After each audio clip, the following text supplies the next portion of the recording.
Hello friends, welcome back to my YouTube channel Kittu के फंडे। Class 6 NCERT science का chapter 3 जो है उसमें हम पहुंचे हैं नेक्स्ट पार्ट पे। पार्ट 1 जो है हमने ऑलरेडी बनाया था। मेरे इस चैनल में जो है हम कॉम्पिटिटिव एग्ज़ाम्स जिनमें जो है एनसीईआरटी जो बेस होता है उस एनसीईआरटी से आपने देखा होगा काफ़ी क्वेश्चंस जो आते हैं। तो यहाँ पे मैंने साइंस की एनसीईआरटी शुरू की है। अभी हम क्लास 6 की एनसीईआरटीज़ पे हैं, चैप्टर 3 पे पहुंचे हैं। मैंने ओल्ड जो हमारी पहले की एनसीईआरटीज़ थी वहाँ से भी कुछ चैप्टर पढ़ाए थे क्लास 6 के, लेकिन उसके बाद जो है वो न्यू एजुकेशन पॉलिसी के बाद जो है हमारा जो है न्यू बुक्स जो है वो पब्लिश हुई, तो उनका मैंने फर्स्ट चैप्टर और सेकंड चैप्टर कंप्लीट किया है और थर्ड चैप्टर का जो है फर्स्ट पार्ट मैंने बना दिया है और आज हम थर्ड चैप्टर को कंप्लीट करने जा रहे हैं। तो इस चैप्टर का नाम है माइंडफुल ईटिंग, जिसमें मैंने आपको पहले बताया था कि इसमें क्या है कि ईटिंग जो है वो हमारी माइंडफुल होनी चाहिए, हमारा जो है वो डिस्ट्रैक्शन नहीं होनी चाहिए, हमें खाना चबा के खाना चाहिए या फिर खाने से हमारा जो कनेक्शन हमें फील होना चाहिए जब हम खाना खा रहे हैं, कोई डिस्ट्रैक्शन हमें जो नहीं चाहिए। तो इसमें था कि हमें माइंडफुल ईटिंग के लिए हमें सबसे पहले ये पता होना ज़रूरी है कि हम जो खा रहे हैं वो क्या चीज़ है।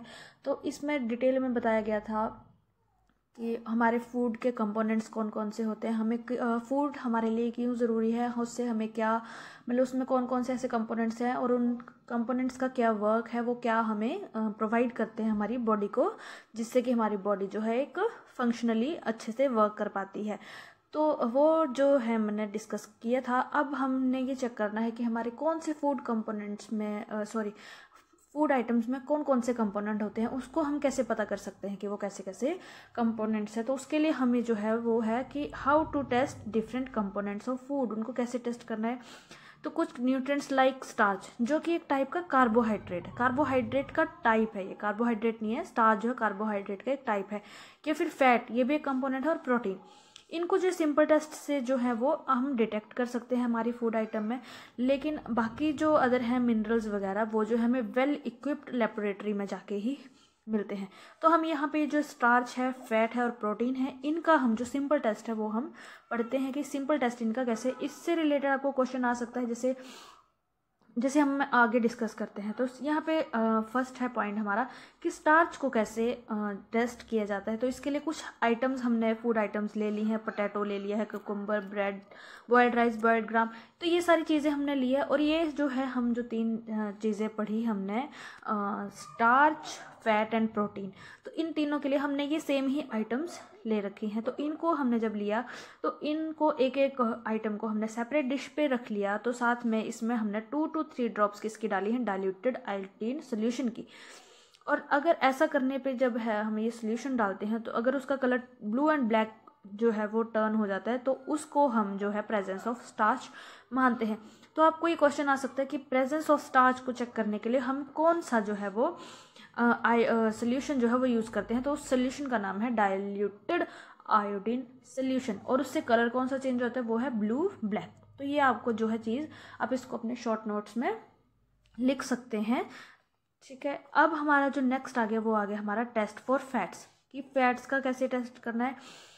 तो आपने क्या करना है कि वही आपने सेपरेट पीस ऑफ पेपर लेना है, ठीक है। पीस ऑफ पेपर पे वो हमने डिशेस पे रखे थे, आपने यहाँ पे सेपरेट पीस ऑफ पेपर लेना है और उस पेपर को जो है वो रैप कर देना है आपने अपने फूड आइटम के अराउंड और उसको फिर प्रेस करना है।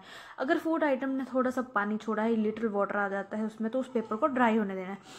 और जब आप उसको ड्राई होने देते हैं, अगर आपको ऑयल और बटर प्रेजेंट मिलता है उस फूड आइटम में, आपको एक ऑयली पैच दिखेगा अगर मिलेगा, तो अगर ऑयली पैच तभी होगा अगर उसमें ऑयल या फिर बटर प्रेजेंट होगा।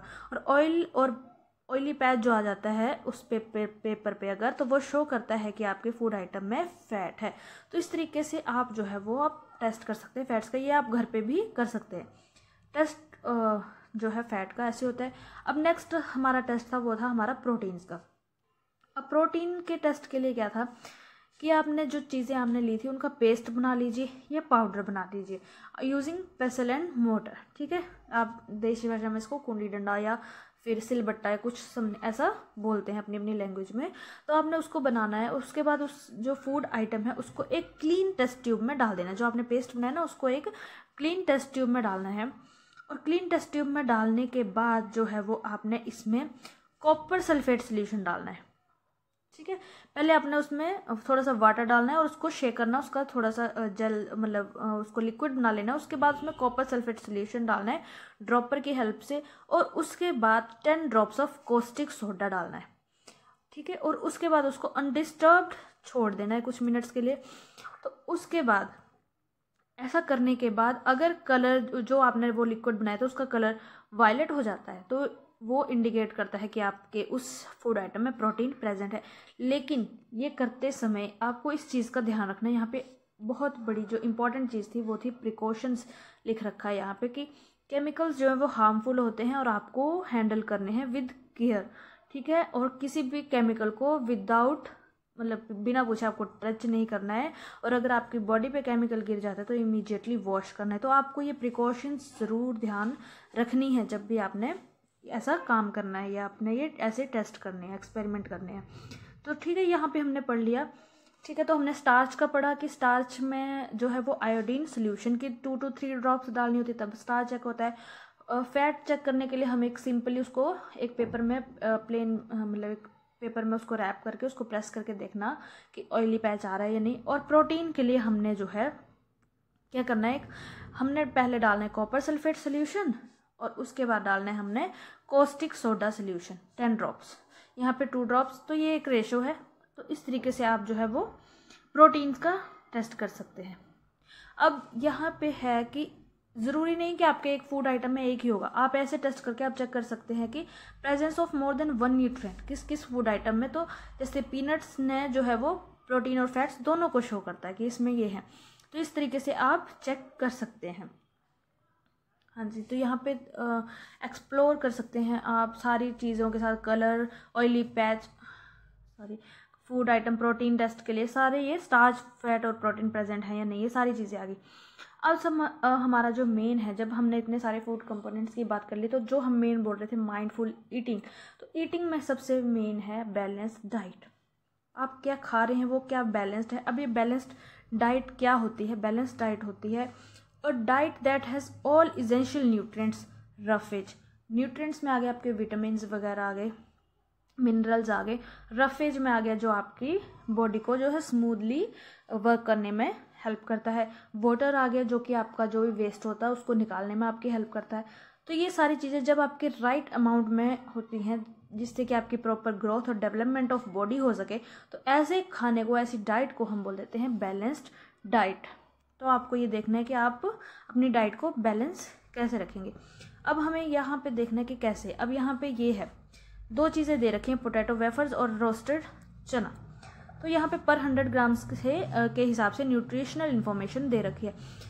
तो आपने देखा होगा जो भी हमारी फूड आइटम्स होते हैं, जो भी हम कभी खाना खाते हैं, अगर आप खाने के पैकेट्स अपने उठाएंगे तो सब में जो है वो पीछे न्यूट्रिशनल इन्फॉर्मेशन जो है वो लिखी होती है। तो यहाँ पे आप देखेंगे कि एनर्जी इसमें ज़्यादा है इसके मुकाबले, फैट्स इसमें ज़्यादा है इसमें कम है, कार्बोहाइड्रेट इसमें कम है इसमें ज़्यादा है, प्रोटीन इसमें कम है इसमें ज़्यादा है, और डाइटरी फाइबर भी इसमें कम है इसमें ज़्यादा है। अब यहाँ पे देखेंगे कि हमें कौन सी चीज़ जो है वो अच्छे, दोनों ही चीज़ें जो हैं वो पैकिंग में हैं, पैक्ड हैं, पर ये रोस्टेड चना है और वो पोटैटो वेफर्स है। तो यहाँ पे देखेंगे some foods have high calories due to high sugar. अगर उसके पास हाई कैलोरीज है तो उसमें हाई शुगर है और फैट है, उसकी वजह से उसकी कैलोरीज जो है वो हाई हो रही है। लेकिन उनमें जो है वो लो अमाउंट ऑफ प्रोटीन भी कम है, मिनरल्स भी कम है, विटामिन भी कम है, डाइटरी फाइबर जो कि बहुत ज़रूरी है हमारे खाने के लिए। और ऐसे खानों को जो है हम वो बोल देते हैं, इनको हम जंक फूड्स। तो इससे रिलेटेड जो है हमारी जो एक बॉडी है जिसका नाम है FSSAI। FSSAI जो है वो है food safety and standards authority of India, ये इसका नाम है। तो ये एक स्टैट्यूटरी बॉडी है और ये बनी थी हमारी food safety and standard act था हमारा 2006, उसके अंडर ये बनी थी। और ये इसकी एस्टेब्लिशमेंट हुई थी हमारी 5 सितंबर, जिस दिन टीचर्स डे होता है हमारा 5 सितंबर 2008। तो इसमें ये जो हमारी बॉडी है इसमें एक जो है वो चेयरपर्सन होता है, 22 जो है इसमें मेंबर्स होते हैं। तो इसके जो है वो हमारी जो है 4 मेन ब्रांचेस हैं। नॉर्थ की साइड में जो है हमारा यहाँ पे नॉर्थ है, यहाँ पे हमारा ईस्ट है, यहाँ पे हमारा साउथ है और यहाँ पे हमारा वेस्ट है।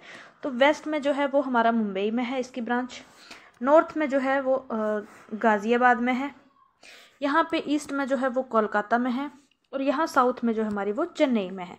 तो यहाँ पे हमारी जो है FSSAI की हमारी जो है वो 4 ब्रांचेज है। और इस FSSAI का काम क्या है, packaged food must items must have. तो यहाँ पे बोला है ये मतलब कंफर्म करती है या जिसको बोलते हैं इंश्योर करती है कि फूड क्वालिटी जो है वो इंडिया में, एक गवर्नमेंट एजेंसी है जो कि फूड क्वालिटी को इंडिया में इंश्योर करती है, इम्प्रूव करती है न्यूट्रिशनल क्वालिटी, ठीक है। तो nutrients are added to the food during processing, जिसको हम फोर्टिफिकेशन बोलते हैं। तो ये सारी जो चीज़ें कवर करती है वो करती है हमारी FSSAI। तो इसके करंट चेयरपर्सन जो है वो है मिस पुण्या सलीला श्रीवास्तवा, ठीक है, जो कि हमारी secretary of health and family welfare हैं।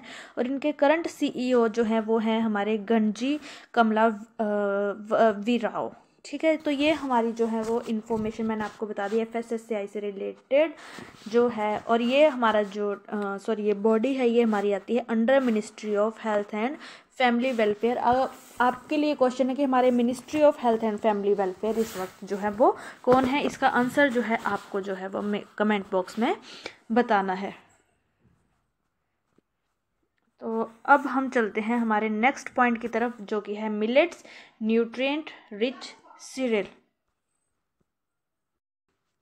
नेक्स्ट हम जो है वो मिलेट्स जो है वो डिस्कस कर रहे हैं। मिलेट्स में जो है वो आते हैं हमारे ज्वार, बाजरा, रागी, सनवा। ये जो है वो हमारी नेटिव क्रॉप्स हैं और इजीली जो है वो डिफरेंट क्लाइमेट कंडीशंस में जो है वो कल्टीवेट की जाती हैं और ये हाईली न्यूट्रिशियस होती हैं। और इन ग्रेन्स को, अनाज जिसको बोलते हैं, उसको हम बोल देते हैं मिलेट्स। तो ये मिलेट्स जो है ये गुड सोर्स ऑफ विटामिन होते हैं, minerals, iron, calcium, dietary fibre, ये सब कुछ है। इनको जो है वो न्यूट्री सीरियल्स बोलते हैं। They contribute significantly to a balance diet. Balance diet में ये हो तो जो है काफ़ी न्यूट्रिशंस हमें मिलते हैं और नॉर्मल फंक्शनिंग जो है हमारी बॉडी के लिए बैलेंस डाइट जो है वो ज़रूरी होती है। अच्छा, अब हमारा नेक्स्ट पॉइंट जो है जो कि है food miles from farm to our plate. ये जब भी हम खाना खा रहे हैं तो हमें इस बात का पता होना ज़रूरी है कि हम जो खा रहे हैं वो हम तक कैसे पहुंचा है, उसका क्या प्रोसेस है। यहाँ पे जैसे एक सिंपल जो है स्टोरी दी है, चपाती फ्रॉम फार्म टू प्लेट। चपाती हमारे पास कैसे आती है, फार्मर जो है वो ग्रो करता है वीट को, फिर जब है वीट हमारी पक जाती है उसके बाद उसकी थ्रेशिंग एंड विनोइंग होती है, फिर उसको थ्रेशिंग एंड विनोइंग के बाद उसको जो है वो स्टोरेज ऑफ ग्रेन्स होता है, फिर उसके बाद उसकी ग्राइंडिंग होती है और उस ग्राइंडिंग के बाद उसका आटा बन के उसकी पैकिंग होती है, फिर वो ट्रांसपोर्ट टू रिटेल शॉप होता है और फिर उसकी चपाती बन के हमारे खाने में आती है। तो यहाँ पे हमें जो है इस सारे प्रोसेस के बारे में पता होना चाहिए जिससे कि हमें हमारे फूड की इम्पोर्टेंस पता चले। तो ये सारी चीज़ें आ जाती हैं। तो एंटायर डिस्टेंस जो कि ट्रैवल किया इसने by a bag of wheat और any other food item from the producer, जैसे यहाँ पे किसान है इसमें, और कंज्यूमर जो कि हम खा रहे हैं, तो इसको हम बोल देते हैं इस डिस्टेंस को फूड माइल्स। अब ये फूड माइल जो है वो रिड्यूस करना इम्पॉर्टेंट है। क्यों इम्पॉर्टेंट है, क्योंकि it helps to cut down the cost and pollution during its transport, ताकि जो प्रोड्यूस कर रहा है उसको जो है वो वही रेट मिल सके जो कि कंज्यूम करने वाला पे कर रहा है। तो इससे जो है वो कट डाउन, ट्रांसपोर्टेशन की जो है कॉस्ट कट डाउन होती है और पोल्यूशन भी जो ट्रांसपोर्ट के टाइम जो है कम होता है। तो it help support local farmers जो लोकली खेती कर रहे हैं उनको सपोर्ट मिलता है और ये फूड को फ्रेश और हेल्दी होता है। अगर जितना फूड माइल कम होगा उतना ही फूड हमें फ्रेश और हेल्दियर मिलेगा। तो इस तरीके से जो है ये है हमारा सारा जो है। लास्ट में many people waste food living it unconsumed on their plates. One must remember that, हमें हमेशा याद रखना चाहिए कि हमारा जो फूड के लिए टाइम एंड एफर्ट लगाया है हमारे फार्मर ने, तो other community members in getting the food from the farm to our plate जो भी लगे हैं, तो हमें उस चीज़ को ध्यान में रखते हुए उतना ही खाना लेना चाहिए जितना कि हमारा फूड वेस्ट ना हो और हमारा जो है फूड वेस्टेज रिड्यूस हो सके। ठीक है। तो ये जो है, तो इसमें अब मैं आपको इस चैप्टर के कीवर्ड्स बता देती हूँ। कार्बोहाइड्रेट्स के बारे में हमने पढ़ा कि ये जो है वो हमें एनर्जी देते हैं। कुलिनरी प्रैक्टिसेस, जो कि खाना बनाने के लिए कुकिंग होती है, हमने गैस चूल्हा बताया कि पहले चूल्हा होता था, अब गैस स्टोव आ गया है। डिफिशिएंसीज डिसीजेज, जब भी हमें विटामिन और मिनरल्स, जो हमारे न्यूट्रिएंट्स की कमी हो जाती है, तो हमारी बॉडी जो है वो उसको उनकी डेफिशिएंसी डिसीज़ हमें होने लग जाती है। फैट्स जो हैं वो भी हमें एक सोर्स ऑफ एनर्जी है। फूड कंपोनेंट्स में विटामिन आ गए, मिनरल्स आ गए, डाइटरी फाइबर वगैरह, ये सारी चीज़ें आ गई। फूड माइल्स, हमने देखा कि फार्म से लेके, मतलब प्रोड्यूसर से लेके कंज्यूमर तक पहुंचने का जो डिस्टेंस है उसको हम बोल देते हैं फूड माइल्स। आयोडाइज साल्ट जो है वो एक ग्विटर नाम की प्रॉब्लम होती है जिसमें आपका गला सूज जाता है, तो उस कमी को पूरा करने के लिए आयोडाइज साल्ट जो है वो खाया जाता है। और कीवर्ड्स जो हैं उसमें है मिलेट्स, हमने अभी अभी पढ़ा मिलेट्स क्या होते हैं, न्यूट्रिएंट। सीरियल्स होते हैं। मिनरल्स जो हैं उसमें आयोडीन, कैल्शियम आ गए, कैल्शियम जो हमारी हड्डियों के लिए, और आयोडीन जो है वो जो प्रॉब्लम बताई मैंने ग्विटर, उसके लिए होता है। न्यूट्रिएंट्स में सभी ये सारी चीज़ें इंक्लूड होगी। प्रोटीन्स जो हैं वो हमारी बॉडी को जो हेल्थ देता है। रिकेटस जो है वो विटामिन डी की कमी से होने वाली प्रॉब्लम है, डेफिशिएंसी डिसीज़ है। रफ़े जो है वो इजीली जो है वो स्टूल वगैरह या खाने की प्रोसेसिंग के लिए हमारी बॉडी की ज़रूरत होती है। स्कर्वी विटामिन सी की कमी है। और विटामिन सी जो है, विटामिन में आगे हमारे सारे विटामिन, जिनका चार्ट हमने ऑलरेडी डिस्कस कर लिया है। और इस समरी में हम देख लेते हैं हमने इस चैप्टर में क्या पढ़ा। People across India eat diverse type of food containing various food components आ गया। Choice of food very according to the cultivation of food और कल्चर वगैरह। तो नेक्स्ट पॉइंट है हमारा कुलिनरी प्रैक्टिसेस के बारे में हमने पढ़ा। और energy support growth repairs our body, food से हमें क्या मिलता है। मेजर न्यूट्रिएंट्स जो हैं वो कौन कौन से होते हैं ये हमने पढ़ा। कार्बोहाइड्रेट्स जो हैं वो प्राइमरी एनर्जी सोर्सेज है। विटामिन एंड मिनरल जो है वो स्ट्रेंथन करते हैं और इन्फेक्शन से हमें प्रोटेक्ट करते हैं। बैलेंस डाइट जो है वो उसमें सब कुछ इंक्लूड होता है। डेफिशिएंसी अगर हो जाती है तो उसकी वजह से हमें डेफिशिएंसी डिसीजेज होते हैं। जंक फूड्स अनहेल्दी होते हैं। मिलेट्स जो है न्यूट्री सीरियल्स होते हैं। और eating food that is locally grown plant based to the extent possible is not healthy for our bodies but is also good for our environment and our planet. ठीक है। Locally जो हम अगर सब्जी जो भी हम खाते हैं तो वो हमारी बॉडीज़ के लिए ही सिर्फ हेल्दी नहीं होती, हमारे एनवायरनमेंट के लिए भी हेल्दी होती है। और डिस्टेंस जो है फूड आइटम से जो है उसको फूड माइल बोलते हैं। और हमें अपना मेन है खाना वेस्ट नहीं करना चाहिए। तो ये है हमारा चैप्टर माइंडफुल ईटिंग। तो आपको मेरा ये चैप्टर कैसा लगा, और जो भी मैंने आपको इसमें क्वेश्चन पूछा है उसका आंसर ज़रूर दें। और बने रहिए मेरे चैनल किट्टू के फंडे के साथ। जल्दी आते हैं हम नेक्स्ट चैप्टर 4 लेके, जो कि रिलेटेड है मैग्नेट से। तो तब तक बने रहिए मेरे चैनल के साथ। Thank you for watching, and if you like this video kindly share and subscribe my YouTube channel. Thank you.